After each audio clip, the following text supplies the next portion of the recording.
में स्वागत है आपका। मैं हूं प्रियंका चौधरी। पेश है अब तक के समाचार और अब तक की बड़ी खबर से आपको रूबरू करवा दें, जो कि सीधे निकलकर रामबन से आ रही है, जहां पर सड़क हादसा जो है वो एक रूप धारण कर चुका है। और रामबन में सड़क हादसे में लापता लोगों का अभी तक पता जो है वो नहीं चल पाया है। साफ तौर पर एक सड़क हादसा हुआ है जिसकी वजह से बहुत से लोग इसकी चपेट में भी आए हैं। और अगर गौर फरमाने वाली बात यह है कि तलाशी अभियान भी बड़े स्तर पर चलाया जा रहा है, लेकिन उसके बावजूद भी ये देखने को मिला है कि काफी ज्यादा लोग इस सड़क के चपेट में आए हैं, बहुत से लोग इसका शिकार हुए हैं। और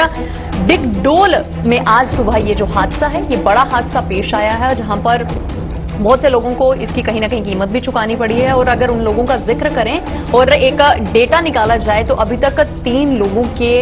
मृत्यु जो है वो सामने आई है और एक व्यक्ति के घायल होने की बात जो है सामने निकलकर आई है। और कहीं ना कहीं समझना जरूरी है कि ये सड़क हादसा क्यों हुआ। और डिगडोल की अगर बात करें, वहां पर आज सुबह सुबह ही ये हादसा पेश हुआ है और किन किन लोगों को इसकी चपेट में आना पड़ा है, क्या कुछ वजहें रही है। और सरकारी औपचारिकताओं की अगर बात करें या सरकारी मदद की बात करें, अस्पताल प्रबंधन की तरफ से किस तरीके के इंतजाम वहां पर कर लिए गए हैं, या फिर वहां पर पुलिस प्रशासन द्वारा किस तरीके से कार्रवाई की जाएगी, इस पर भी हम जानकारी हासिल करेंगे। लेकिन बहुत से लोग जो हैं सकते में आ गए हैं, घबरा गए हैं। एक तरफ जहां पर कोरोना की मार है, वहीं पर आए दिन सड़क हादसे जो है रामबन में कहीं ना कहीं देखने को मिलते हैं, क्योंकि सड़क की खस्ता हालत होना भी एक जो रीजन है इसका बन सकता है, कारण ये भी बन सकता है। और क्या कुछ और तमाम जानकारी है, इसी पर सीधे संपर्क करेंगे हमारे सहयोगी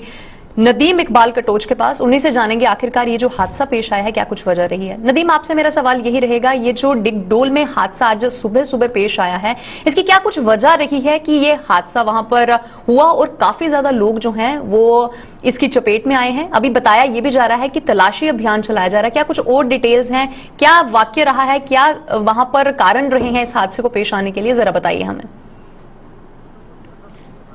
जी बिल्कुल प्रियंका, देखिए मैं आपको एक चीज बता दूं कि एक गाड़ी इनोवा JK02 BN 17 जो श्रीनगर से जम्मू की तरफ आ रही थी, लगभग 9:45 बजे के करीब श्रीनगर जम्मू नेशनल हाईवे पर डिगडोल के मकाम पर लगभग 300 फुट गहरी खाई में जा गिरी, जिसका नतीजा में वहां पर 5 लोग अभी तक जो है मर चुके हैं, जो हलाक हो चुके हैं, और एक जो है अभी जख्मी हालत में जिला अस्पताल रामबन में पहुंचाया गया है। जहां तक हम हादसा के बाद की बात करें, हादसा की इत्तला मिलते ही सिविल कमेटी रामबन को देखिए हम JKP आर्मी और लोकल जो है स्पॉट की तरफ चल दी और वहां पे रेस्क्यू ऑपरेशन स्टार्ट किया। रेस्क्यू के दौरान वहां पे 4 लोगों को जो है डेड बॉडी वहां से निकाली गई है और एक को जख्मी हालत में जिला अस्पताल रामबन लाया गया है, जो अभी जेर इलाज है। जहां तक हादसा में मरने वालों की बात करें तो एक प्रेस लिस्ट बिल्कुल, यहाँ पे नदीम, अगर घायलों का जिक्र किया जाए या फिर मरने वालों की बात करी जाए तो 3 ऐसे लोग हैं जिनकी मृत्यु हो गई है और एक व्यक्ति घायल है और अभी भी तलाशी अभियान जो है बड़े स्तर पर चलाया जा रहा है। तो किस तरीके की कामयाबी जो है वो हासिल हुई है यहाँ पे प्रशासन को? तो एक चीज बताओ, सबसे पहले तो मैं उन लोगों की आइडेंटिफिकेशन बता दूं कि जो लोग इस हादसा में जो जख्मी हैं, अजीत कुमार सनफ कुलदीप कुमार आरो बिलावर कस्बा के हैं, IRP 3rd बटालियन के जवान हैं, जो जख्मी है अभी जिला अस्पताल रामबन में जेर इलाज है। हालांकि अभी तक एक डेड बॉडी जो डिस्ट्रिक्ट हॉस्पिटल के पास अभी अनआइडेंटिफाइड है, उसके साथ में एक शख्स अभी तक मिसिंग बताया जा रहा है। बाकी जो 3 डेड बॉडीज है जिनकी अभी तक शिनाख्त हो पाई है, उसमें से गारूराम सनफ हंसराज आरो तालाब किलो जम्मू के हैं। उसके बाद लेडी है वनीत कौर डॉक्टर JP सिंह आरो गुप्ता श्रीनगर, और तीसरे जो शख्स है इसमें शगुन कुमार आरो कांगड़ा हेड कांस्टेबल जो है सिग्नल 73rd बटालियन CRPF के ये जवान है जी। डेथ हुई तो कुल मिलाकर अभी तक 4 डेड बॉडीज को डिस्ट्रिक्ट हॉस्पिटल पहुंचाया गया है, जहाँ एक जख्मी जेर इलाज है और बाकी एक जो लापता बताया जा रहा है, वहां पे अभी जो रेस्क्यू ऑपरेशन है वो चलाया जा रहा है। बिल्कुल, यहाँ पे नदीम में ये चीज जानना बहुत ज्यादा अनिवार्य हो गया है। कहा भी जा रहा है कि रेस्क्यू ऑपरेशन में बहुत से लोग जो हैं उनकी अभी तक शिनाख्त नहीं हो पाई है, काफी ज्यादा लोग जो हैं वो लापता हैं। तो क्या पुख्ता इंतजाम कर लिए जाएंगे ताकि ज्यादा से ज्यादा जो लोग इसकी चपेट में आए हैं, सड़क हादसे की चपेट में आए हैं, उन्हें प्रशासन की तरफ से सहूलत भी मुहैया हो और उनकी तफ्तीश जो है वो भी की जा सके? जी बिल्कुल, देखिए प्रियंका, मैं आपको एक चीज बता दूं कि जब एक्सीडेंट हुआ है तो जाहिर सी बात है आइडेंटिफिकेशन का मामला हम देखें तो वो तो अभी तक चल रहा है और जैसे ही ये तमाम फॉर्मेलिटीज कंप्लीट होंगी, क्योंकि वारसीन भी यहाँ पहुंचेंगे, अब टेलीफोनिकली जिनका राबता टूटा होगा, तो क्योंकि 2 लोग इसमें अनआइडेंटिफाइड बताए जा रहे हैं, तो जैसे वारसीन वगैरह वहां पहुंचेंगे उसके बाद जो भी आइडेंटिफिकेशन जो हम देखें शिनाख्त की बात है, शिनाख्त का मामला तो कंप्लीट होगा। उसके बाद ताजा एक्सीडेंट का भी पता लगाया जाएगा, क्योंकि हाईवे पर जब हम नजर दौड़ाते हैं तो एक्सीडेंट तो यहाँ पर अक्सर पेश आते रहते हैं और कहीं बिल्कुल, यही मेरा आपसे अगला सवाल रहेगा नदीम, क्योंकि अगर रामबन की बात करें तो सड़क हादसे जो है वो आए दिन पेश आते रहते हैं, ये कोई पहला हादसा नहीं है। लेकिन अगर प्रशासन की बात करें तो सड़क हादसों को रोकने के लिए क्या उनकी तरफ से कुछ प्रबंध किए गए हैं ताकि लोग कम से कम इनकी चपेट में आ सकें? जी देखिए प्रियंका, मैं आपको एक चीज बता दूं, क्योंकि एडमिनिस्ट्रेशन की बात करें और ट्रैफिक अथॉरिटीज की बात करें, उनकी तो कोशिश ही रहती है कि सड़क हादसा पर रोक लगाई जाए। लेकिन आज की डेट में अगर हम एक चीज देखें, देखिए अथॉरिटीज की तरफ से तो यह बताया गया है कि गाड़ी में 50% जो सीटी कैपेसिटी है उसकी सवारी में बैठेंगे। लेकिन इस हादसे से हमें यह भी लगता है कि कहीं अगर एक तरफ हम देखें कि एडमिनिस्ट्रेटिव पार्ट पर फेलियर है, जहां से गाड़ी चली वहां से इसमें आज की डेट में तो हम इसे ओवरलोडिंग ही मानेंगे। लेकिन दूसरी तरफ कहीं न कहीं लोगों पर भी जो कसूर साबित होता है वो इस तरह से होता है कि जब उन्हें पता है कि सोशल मीडिया के जरिए से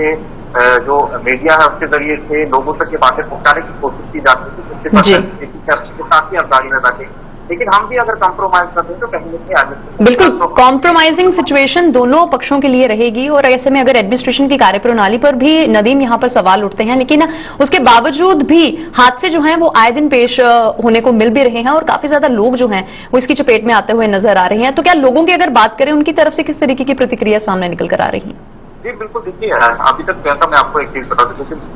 मेरी बात अभी अधूरी है, जो मैं आपको बता दूं कि हादसा जब हुआ है तो अगर आज की डेट में जहाँ कोविड एसओपीज की वायलेशन भी एक तरफ मानी जाएगी तो कहीं न कहीं उसमें लोग भी बराबर के शरीक हैं। क्योंकि अगर इस गाड़ी में एसओपीज के अकॉर्डिंग अगर एसओपीज का एहतराम किया होता तो 50% सीटिंग कैपेसिटी के साथ अगर लोग बैठे होते जी बिल्कुल जाया नहीं होती। लेकिन जब लोगों ने कॉम्प्रोमाइज किया, जब हम लोग कॉम्प्रोमाइज करते हैं, हादसे की गाड़ी की भी बात नहीं लेकिन बाकी गाड़ियों में भी हम बात करें तो जो पैसेंजर्स है वो भी जब कॉम्प्रोमाइज करते हैं कहीं हम 50% से एक्सीड कर जाए, हम इसमें सफर करें। बिल्कुल नदीम, आपने बिल्कुल सही कहा है, कॉम्प्रोमाइज करने की सिचुएशन दोनों पक्षों के लिए है और उन्हें मिलजुल कर इसमें सहयोग भी देना चाहिए। चलिए बहुत बहुत शुक्रिया नदीम तमाम जानकारी हमारे साथ साझा करने के लिए। तो ये थे हमारे साथ हमारे सहयोगी नदीम इकबाल कटोच, जिन्होंने बेहतरीन तरीके से बताया कि किस तरीके से हादसा एक वहां पर पेश आ चुका है। और इसी हादसे में कहीं ना कहीं ये चीज समझना जरूरी है कि अगर दोनों पक्ष अगर 50% सवारियों की अगर बात सरकार द्वारा की गई है तो उस पर भी कहीं ना कहीं एहतियात बरतना जनता के हाथ में है और उसका पालन भी उन्हीं के हाथ में। इसी के साथ अगली बड़ी खबर जो सीधे राजू करवा दे, क्योंकि कोरोना के केसेस में अगर इजाफे की बात करें तो वो भी देखने को मिल रहे हैं। और अगर हम बात करें सांबा सेक्टर की तो वहां पर भी सरहदी जो इलाके हैं वहां पर जंगबंदी का उल्लंघन जो है वो होना शुरू हो गया और उसकी वजह से अफवाहों जैसा माहौल जो है वो निकल रहा है। और सीधे सांबा से खबर निकल आ रही है और बीएसएफ की तरफ से ये भी कहा गया कि पाकिस्तान की गोलाबारी की जो खबरें हैं ये एक अफवाह है और उन्होंने इसे पूर्ण तरीके से खारिज भी किया है। खारिज करने का उनका जो मकसद है वो किस तरीके से था कि क्योंकि बहुत से लोगों का भी कहना था और बीएसएफ ने ये दावा भी किया है कि जानवरों को भगाने के लिए जितने भी यहाँ पे पटाखों की आवाज जो है वो की गई थी और लोगों में इस चीज का दहशत फैल गई थी कि किसी तरीके की जंगबंदी जैसा माहौल जो है वो पनपता हुआ नजर आ रहा है। लेकिन ये भी कहा गया कि अफवाहों से दहशत में ना आए और जितने भी सरहदी इलाके हैं इन पर कहीं ना कहीं नकेल जो है वो कसी जा रही है और लोगों से भी यही कहा गया है कि आप दहशत के इस दायरे में अपने आप को पनपने ना दें और सतर्क रहें। और सांबा में अधिकतर तौर पर देखा जाए तो आतंकवादी गतिविधियां जो है शांत होने का नाम नहीं लेती हैं। कभी वहां पर सुरंगें देखने को मिलती हैं, कभी वहां पर मोटार जो है दागने के किस्से सुनने को मिलते हैं। कई बार हमें ये भी देखने को मिला है कि बहुत बार वहां पे कुछ ऐसे अभद्र चीजें भी मिली हैं जिसकी वजह से लोग जो हैं कहीं ना कहीं सकते में आ जाते हैं। और ऐसे में अगर बीएसएफ के जवानों की बात करें तो उन्होंने इस चीज की पुष्टि की है और इसे तमाम रूप से खारिज किया है कि जंगबंदी जैसा माहौल वहां पर नहीं पनपा है और इसी चीज को मद्देनजर रखते हुए वहां पर उन्होंने इस चीज को खारिज किया है। खारिज करने का उनका मकसद सिर्फ यही था कि ज्यादा से ज्यादा लोग जो है सकते उन्हें इस चिंता से बाहर निकालने के लिए उन्होंने एक बहुत बेहतरीन और उम्दा पहल की है और उसी बेहतरीन और उम्दा पहल को मद्देनजर रखने के लिए बीएसएफ के जवानों की तरफ से हमेशा से वो कार्यरत रहते हैं ताकि जितनी भी जनता है वो कहीं भी चिंता में ना रहे, वो चिंता के इस आवेश से बाहर निकलती हुई है। और जो पाकिस्तान की तरफ से हर बार हस्तक्षेप किया जाता है उसी हस्तक्षेप को तोड़ने के लिए बीएसएफ के जवान दिन रात डटे हुए हैं और उसी के मद्देनजर रखते हुए महज जानवरों को भगाने के लिए ये जो पहल की गई थी, जहां पर पटाखों की आवाज जो करके जानवरों को भगाया गया था, जिसे लोगों द्वारा यह समझा गया था कि शायद जंगबंदी जैसा माहौल जो है वो पनप रहा है या किसी तरीके की आतंकवादी गतिविधियां जो हैं वो पनपने हुए नाम ले रही हैं। और कहीं ना कहीं इस चीज को भी संपूर्ण तरीके से खारिज किया गया है बीएसएफ के जवानों के द्वारा और उन्हें भी यही कहा गया है कि आप संयम बना के रखें और लोगों से भी यही अपील की गई है कि धैर्य न खोएं और धीरज बना के रखें और ताकि ज्यादा से ज्यादा जो इस तरीके की अफवाहें हैं उनसे परहेज करें, उनके संपर्क में ना आए और संपर्क में ना आने के लिए आपको सबसे पहले एक स्टेप खुद करना पड़ेगा। उसके लिए आपको अफवाहों से, मिसअंडरस्टैंडिंग से दूर रखना पड़ेगा और उसके लिए बीएसएफ हमेशा से कार्यरत रही है। दिन रात चाक चौबंद लगाकर अगर सरहदी मैदानों पर, सरहदी इलाकों में वो अपनी ड्यूटी को बखूबी निभा रहे हैं, वैसे ही लोगों की सुरक्षा को मद्देनजर रखने के लिए, उनसे एहतियात बरतवाने के लिए भी वो दिन रात सतर्कता से कार्य कर रहे हैं। उसी सतर्कता को मद्देनजर रखते हुए बहुत से लोगों के लिए यह भी जानना जरूरी है कि जितना ज्यादा हम लोग खुद इन चीजों की अवहेलना करेंगे, क्योंकि अफवाहों से किसी को कुछ भी हासिल नहीं हुआ है, उल्टा मिसअंडरस्टैंडिंग की वजह से बहुत से हालात ऐसे उपज जाते हैं जो किसी बड़ी रूप में या बड़ी घटना को अंजाम दे देते हैं। और इसी पर तमाम जानकारी के लिए सीधे रुख करेंगे हमारे साथ हमारे सीनियर सहयोगी ऋषि खजूरिया हैं और उन्हीं से जानेंगे आखिरकार क्या कुछ वाक्य वहां पर हुआ है जिस तरीके से अफवाहें जैसा माहौल वहां पर पनपना शुरू हो गया। ऋषि, मेरा आपसे सवाल यही रहेगा, वहां पर कहा जा रहा है कि जानवरों को भगाने के लिए पटाखों की आवाज का इस्तेमाल किया गया, लेकिन लोग कहीं ना कहीं जंगबंदी जैसी अफवाहों के समेटे में आते हुए नजर आ रहे हैं। क्या कुछ पूरा मामला है, जरा बताइए हमें। देखिए, आपको बता दें कि सुबह कुछ न्यूज चैनल पर यह चल रहा था कि सांबा सेक्टर में हैवी शेलिंग जो वो पाकिस्तान की तरफ से की गई है, यानी सीजफायर का उल्लंघन किया गया है और उसके बाद लगातार वहां पर अफरा तफरी का माहौल बन गया। खासतौर पर सीमा पर रहने वाले जो लोग हैं वो लगातार उनमें एक पैनिक क्रिएट हो गया कि दोबारा से जो है वो पाकिस्तान ने सीजफायर का उल्लंघन किया है। फिर हमने अपने सूत्रों के हवाले से भी जानकारी लेना शुरू की और उसी के साथ बीएसएफ के जो अधिकारी हैं उनसे भी हमने संपर्क साधने की कोशिश की, तो उन्होंने ये साफ तौर पर कहा कि इस तरह का कोई भी जो वो वारदात सामने नहीं आई है सीजफायर वायलेशन की, लेकिन उन्होंने फिर भी अपना पूरा जो सांबा सेक्टर का अलग अलग जितने भी पोस्ट हैं वहां पर ये चेक किया और कहीं से भी ये खबर नहीं आई कि कहीं भी ये सीजफायर वायलेशन की जो घटना है वो सामने आई है। बिल्कुल, यहाँ पर जानना एक चीज और अनिवार्य हो जाता है। अगर सांबा सेक्टर की बात कर रहे हैं तो ये चीज किसी से भी अछूती नहीं है, क्योंकि सांबा में अगर मोर्टार मिलना या फिर किसी तरीके की आतंकवादी गतिविधियां शांत होने का नाम नहीं लेती हैं, क्योंकि चाहे वो सुरंगों की बात हो, चाहे वो अवरुद्ध कुछ चीजें मिलने की बात हो, तो बहुत से लोग जो हैं हमेशा से सकते में आ जाते हैं। तो प्रशासन की अगर बात करें, उनकी तरफ से भी किस तरीके के इंतजाम किए गए हैं और ऐसे में अगर बीएसएफ के जवानों द्वारा खुद पुष्टि की गई है और इन सब अफवाहों को खारिज किया गया है, तो कुछ सोची समझी एक बात जो है, पुख्ता बात जो है लोगों के समक्ष रखी गई हो ताकि वो लोग भी धैर्य के साथ और सुकून के साथ रह सके। जी ऋषि। देखिए ये प्रशासन की तरफ से अभी कुछ इस तरह की स्टेटमेंट नहीं आई, लेकिन मैं आपको बता दूं कि जिस तरह से जानकारी ये मिली कि कुछ जानवर जो वो जब अंतर्राष्ट्रीय सीमा के आसपास आ जाते हैं तो लोगों को खेत खलियान जो है उनको वो डिस्टर्ब हो जाते हैं, वहां पर काफी ज्यादा नुकसान होता है। तो वहां पर कुछ पटाखे वगैरह चलाए थे, इस तरह की जो बातें सामने आई है और उसके बाद जानवरों को वहां से खदेड़ा गया। तो लेकिन ये अफवाह फैल गई कि यहाँ पर जो सीजफायर वायलेशन जो वो पाकिस्तान की तरफ से की गई है और उसी को लेकर फिर बीएसएफ ने यहाँ पर अपना बड़े स्तर पर सर्च ऑपरेशन भी शुरू किया, यानी पूरा इलाका कॉर्डन किया गया और वहां पर चेक किया गया, लेकिन इस तरह की कोई घटना सामने नहीं आई है। लेकिन फिर भी आप ये कह सकते हैं कि पाकिस्तान के ऊपर यकीन करना बिल्कुल भी बेवकूफी होगी। बिल्कुल सीजफायर का उल्लंघन कर दे, इसमें कुछ पता नहीं है। बिल्कुल ऋषि, आपने बहुत सही फरमाया है, पाकिस्तान पर यकीन करना किसी बड़ी घटना को अंजाम दे सकता है, क्योंकि अगर गत पिछले दिनों की बात करें तो पुलिस स्टेशन के बाहर का जो धमाका है उससे सब परिचित हैं, सब जानते हैं और कहीं ना कहीं उससे भी थोड़ी सनसनी जो थी इलाके में जरूर फैली थी। और ऐसी ही सनसनियों को कम करने के लिए बीएसएफ के जवान जो हैं दिन रात कार्यरत रहते हैं। कुछ और स्टेटमेंट सामने निकल कर आया है ताकि लोग जो हैं वो इस चिंता में ना डूबें और जितनी भी आवाम है, जितनी भी जनता है सांबा की, वो एक आबो हवा सुकून की वहां पर चैन से रह सके। देखिए, आपने बिल्कुल सही कहा, क्योंकि मुझे लगता है कि कुछ देर के बाद बीएसएफ भी यहाँ पर मीडिया को ब्रीफ कर सकता है कि इस पूरे अफवाह के बारे में जानकारी दे सकता है, क्योंकि कहीं ना कहीं आपको बता दें कि ये जो अफवाह फैली है इसमें लोगों को काफी ज्यादा एक पैनिक जो उनके अंदर बन चुका है। लोगों को ये डर सता रहा है कि शायद अगर पाकिस्तान ने ये सीजफायर दोबारा से उल्लंघन किया है तो कहीं उनको यहाँ से पलायन न करना पड़े। लेकिन अब देखना यह है कि बीएसएफ क्या इसके ऊपर स्टेटमेंट देती है। लेकिन बहरहाल अभी सूत्रों के हवाले से यही पता चल पाया है कि ये जो पूरी घटना सामने आई है कि सीजफायर वायलेशन हुई है, ये फेक है, यानी अफवाह है और अफवाहों पर हमें ध्यान नहीं देना है। लेकिन बॉर्डर के लोगों को बीएसएफ ने भी संदेश जो वो मुझे लगता है कि अभी थोड़ी देर में दे देगी और प्रशासन को भी ये संदेश आवाम तक पहुंचाना होगा कि डरने वाली कोई बात नहीं है, आप वहां पर आराम से रहें। यहाँ पर ऋषि एक सवाल और आपसे मेरा रहेगा कि अगर जिस तरीके से लोगों से कहा गया है कि ढांढस बंधा के रखिए और अफवाहों से बचिए, तो आपसे अगर किसी व्यक्ति की बातचीत हुई होगी, अगर उनकी तरफ से क्या कुछ प्रतिक्रिया सामने निकल कर आ रही है? क्योंकि जब भी इस तरीके के मामला सामने आते हैं तो लोग दहशत के साए में जीने को मजबूर हो जाते हैं, तो क्या कुछ प्रतिक्रिया उनकी तरफ से निकल कर आ रही है अगर आम लोगों की बात करें? देखिए, आम लोगों के साथ साथ मैंने कुछ एजेंसी से भी बात की है, वो भी साफ तौर पर इस चीज को जो वो नकारते हुए नजर आए कि इस तरह की कोई भी घटना नहीं सामने नहीं आई है। लेकिन फिर भी लोगों ने साफ तौर पर कहा कि यहाँ पर जो है वो हमारे बीएसएफ के जवान दिन रात पेट्रोलिंग करते हैं, नजर रखे हुए वो अंतर्राष्ट्रीय सीमा पर भी किसी तरह की कोई इन्फिल्ट्रेशन ना हो। क्योंकि यहाँ पर आपने देखा पिछले दिनों में सीज फायर वायलेशन का एक मामला जरूर सामने आया था जब सीज फायर एग्रीमेंट हुआ था, और उसके साथ साथ इन्फिल्ट्रेशन के भी एक दो प्रयास यहाँ पर किए गए थे। तो ये सारी चीजें जो है इससे दरकिरार नहीं किया जा सकता कि पाकिस्तान सीजफायर वायलेशन कर सकता है। लेकिन फिर भी अभी तक ये जो नया मामला सीजफायर वायलेशन का सामने आया, ये कहीं ना कहीं अफवाह सामने आई है। लेकिन इसके ऊपर अब जो बीएसएफ है वो अंतर्राष्ट्रीय सीमा पर रहने वाले जितने भी लोग हैं उनको शायद अवेयर करेगी और उनको पूरा सुनिश्चित करेगी कि इस तरह की कोई बात नहीं आई है। और अगर ऐसा कुछ होता है तो बीएसएफ हमेशा उनके साथ खड़ी है, उनको कंधे से कंधा मिलाकर जो उनकी मदद करती है, और अगर कुछ ऐसी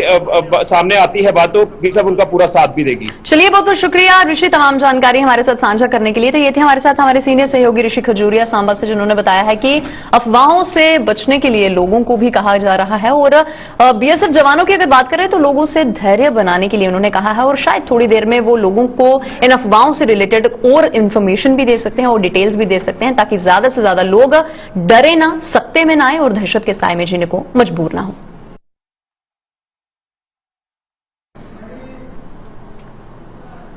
इसी के साथ अगली बड़ी खबर जो सीधे राजौरी से निकल कर आ रही है। हम सब जानते हैं कि कोरोना के इस काले साए में हम सब रहने को मजबूर हैं, और राजौरी में कई किशोर भी जो हैं वो इस कोरोना संक्रमित से बच नहीं पाए हैं, और वहीं पर इसी चीज को मद्देनजर रखते हुए हड़कंप सा मच गया है, क्योंकि अगर बच्चे भी इसके संक्रमण में आना शुरू कर देंगे तो हर जगह दहशत पनपती हुई नजर आएगी। जिले में पिछले 24 घंटों में 16 किशोर ऐसे हैं जो कोरोना के संक्रमित के मामलों में जिनकी पुष्टि की गई है और जो इसकी चपेट में आए गए हैं। और कहीं ना कहीं अगर बात करें सभी किशोरों की जो उम्र है महज 18 साल के भीतर है, और ये भी एक चिंता का विषय है प्रशासन के लिए भी, उनके अभिभावकों के लिए भी और उन बच्चों के लिए भी, क्योंकि इतनी महज छोटी उम्र में अगर कोरोना के संक्रमित में वो आ गए हैं तो कहीं ना कहीं ये चीज समझना जरूरी है कि जो थर्ड वेव का आगमन के बारे में अगर एक्सपर्ट्स की तरफ से कहा गया था कि इसका जो प्रकोप है वो बच्चों पर सबसे ज्यादा देखने को मिलेगा, और कहीं ना कहीं उसके साए में बच्चे भी पनपते हुए नजर आ रहे हैं, और संक्रमितों में करीब 6.5 साल का एक बच्चा जो है वो भी शामिल है। जाहिर तौर पर ये एक चिंता में डुबो देने वाली बात है, जहां पर प्रशासन द्वारा लगातार प्रयास किए जा रहे हैं, चाहे वो लॉकडाउन की प्रक्रिया को आरंभ कर चाहे वो नाइट कर्फ्यू लगाकर, लेकिन उसके बावजूद भी कोरोना के केसेस में इजाफा होता हुआ नजर आ रहा है। और अगर बच्चों की बात करें, जहां उन्हें बचाने के लिए स्कूल कॉलेजेस को बंद रखा गया है, लेकिन अब बच्चे जब इसकी चपेट में आते हुए नजर आ रहे हैं तो कहीं ना कहीं चिंता में डूबना जो है वो कहीं ना कहीं अनिवार्य भी हो जाता है, प्रशासन के लिए भी, स्वास्थ्य विभाग के लिए भी। और अगर ऐसे में कार्यप्रणाली पर भी बात करें तो कहीं ना कहीं वो भी सख्ते में आती हुई नजर आ सकती है, और ऐसे में जितने भी अभिभावक हैं वो भी कहीं ना कहीं चिंता के साए में जीने को मजबूर हो रहे हैं कि उनके बच्चे जो हैं महज 18 वर्ष की आयु में कोरोना संक्रमित होते हुए नजर आए हैं, और अब कहीं ना कहीं दहशत का जो माहौल है वो एक बार फिर से पनपना शुरू हो गया। और इसी पर तमाम जानकारी के लिए सीधा रुख करेंगे हमारे सहयोगी जमशीद मलिक के पास, और उन्हीं से जानेंगे राजौरी में ये जो मामला है क्या कुछ और डिटेल सामने निकल कर आ रही है। जमशीद, आपसे मेरा सवाल यही रहेगा, महज 18 वर्ष की आयु के बच्चे भी अब कोरोना संक्रमण से बच नहीं पा रहे हैं, तो क्या कुछ इंतजाम कर लिए गए हैं ताकि इस चीज पर जल्द से जल्द नकेल कसी जा सके? जी प्रियंका, बिल्कुल ये पहला मौका होगा कि राजौरी में कल इतनी तादाद में यानी 17 बच्चे एक दिन में पॉजिटिव आए, जो 18 साल की कम की उम्र में, इनमें से 4 साल का भी एक बच्चा शामिल है। राजौरी में ये पहला मौका होगा कि एक दिन में 17 बच्चे पॉजिटिव आए हैं। कल जहां राजौरी में 73 पॉजिटिव मामले सामने आए थे, उसमें से सिर्फ 17 बच्चे ही थे जो पॉजिटिव आए हैं। ये जरूर चिंता का विषय राजौरी के लिए बना हुआ, क्योंकि इससे पहले अगर हम बात करें लगातार पॉजिटिव मामले बढ़ रहे थे, मगर पिछले कुछ दिनों से लगातार पॉजिटिव मामले जरूर कम हो रहे हैं। मगर ये चिंता की एक नई बात जरूर होगी कि यहाँ बच्चों के आने का सिलसिला शुरू हो चुका है। हालांकि इस पे पहले भी हमारी प्रशासन से बात हुई थी, क्योंकि जब ये कहा गया था कि तीसरी लहर भी आ सकती है जो बच्चों को अफेक्ट कर सकती है, इसको लेकर हमने प्रशासन से पहले ही बात की थी। क्योंकि अगर यहाँ पे एक्सपर्ट्स की अगर हम बात करें तो उनका हमेशा से यही फरमान था कि जैसे ही वेव 3 शुरू होगी इसका सीधे सीधे असर जो है वो बच्चों पर देखने को मिल सकता है, चाहे वो नवजात बच्चे हैं। और जैसे कि राजौरी का मामला जो है महज 6 साल का बच्चा भी इसकी चपेट में है, तो प्रशासन की तरफ भी चिंता का माहौल है और स्वास्थ्य विभाग की तरफ से क्या कुछ तैयारियां कर ली गई हैं ताकि थर्ड वेव में नवजात शिशु और बाकी उम्र के बच्चों के लिए पुख्ता इंतजाम कर लिए जा सके?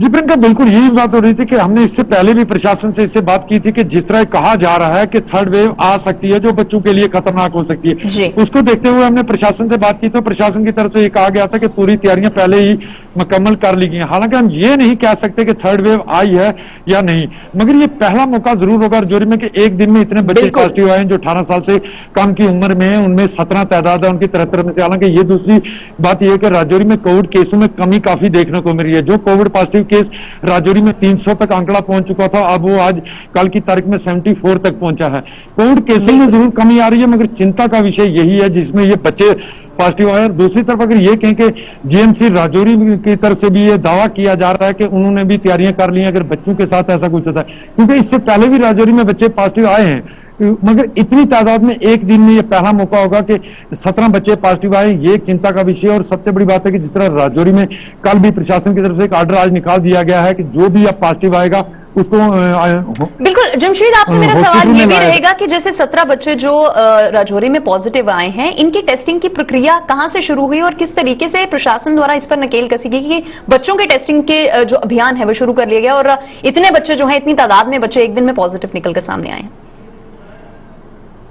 का बिल्कुल ये चीज वहां से जहां से भी कोई पॉजिटिव केस निकलता है या ज्यादा या 2 से या 3 से ज्यादा पॉजिटिव केस किसी इलाके से अगर सामने आते हैं तो उस इलाके को कंटेनमेंट जोन में तब्दील कर दिया जाता है और उस पूरे इलाके की बाद में सैंपलिंग की जाती है। इसी तरह के मामले इस बार भी देखने को मिले, जहां से पॉजिटिव केस आते हैं और वहां सैंपलिंग का सिलसिला तेजी से शुरू कर दिया जाता है, उस दौरान ये बच्चा है। और बड़ी बात यह है कि इस बार सबसे ज्यादा पॉजिटिव मामले जो निकलकर सामने आए हैं वो देहाती इलाकों से पॉजिटिव मामले निकलकर सामने आए। आज भी पॉजिटिव आने वाले बच्चों में सबसे ज्यादा तादाद देहात के लोगों की है। जिस तरह कंटेनमेंट जोन जो बनाए जाते हैं, इन कंटेनमेंट जोन में 100% सैंपलिंग की जाती है, उसके बाद ही उसको क्लियर किया जाता है। और वही सिलसिला लगातार आगे भी चल रहा था। जिस तरह पॉजिटिव मामले कुछ सामने आए राजौरी के डिस्ट्रिक्ट के मुख्तलिफ इलाकों से, वहां उनको कंटेनमेंट जोन करने के बाद उन इलाकों में सैंपलिंग का सिलसिला शुरू किया गया, जिसमें से कुछ बच्चे भी पॉजिटिव आए हैं। ये एक चिंता का विषय जरूर बना जो हुआ बच्चे है। पॉजिटिव आए हैं, अब प्रशासन की तरफ से उनके लिए क्या कुछ इंतजाम किए गए हैं ताकि उनको स्वास्थ्य सुविधा भी मुहैया करवाई जा सके, उनके अभिभावक भी सकते में ना आए,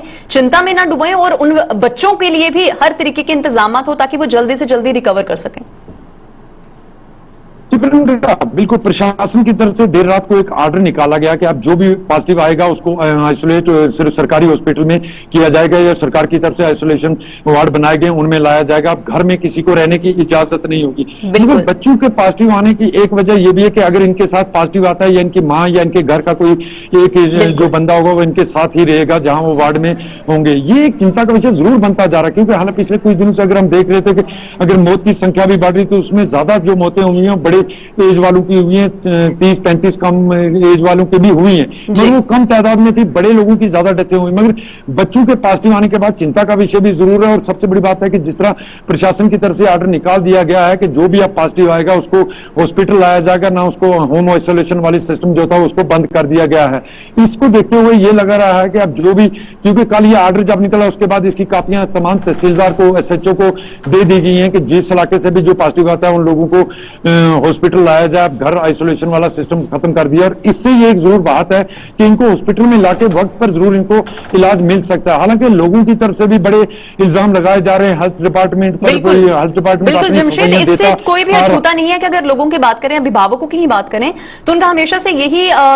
कहना रहा है कि अगर स्वास्थ्य विभाग की तरफ से पुख्ता इंतजाम किए होते तो आज शायद कोरोना के केसेस में कहीं ना कहीं गिटाव जो है वो देखने को मिल सकता है। लेकिन महज ये तो दो हाथ से बचने वाली ताली का कार्य है। अब देखने वाली बात यह है कि प्रशासन और कितना ज्यादा सतर्क हो पाता है। चलिए, बहुत बहुत शुक्रिया जमशेद तमाम जानकारी हमारे साथ साझा करने के लिए। तो ये थे हमारे साथ हमारे सहयोगी जमशेद मलिक राजौरी से, जिन्होंने बताया है कि प्रशासन ने भी कहीं ना कहीं नकेल कसना शुरू कर दिया है, लेकिन अब स्वास्थ्य विभाग के लिए चिंता जो है वो दिन प्रतिदिन बढ़ती हुई नजर आ रही है, क्योंकि महज 18 वर्ष की आयु के बच्चे भी अब कोरोना संक्रमण से बच नहीं पाए हैं और उन्हें काफी ज्यादा अच्छी सहूलत मुहैया करवाने के लिए प्रशासन को अब अपने और कार्य जो हैं उन पर ध्यान केंद्रित करना अनिवार्य होगा। नई तकनीकें बनानी पड़ेंगी, नई रणनीति तैयार करनी पड़ेगी। अगर वेव 3 का आगमन होता है तो किस तरीके से उससे बचा जा सके।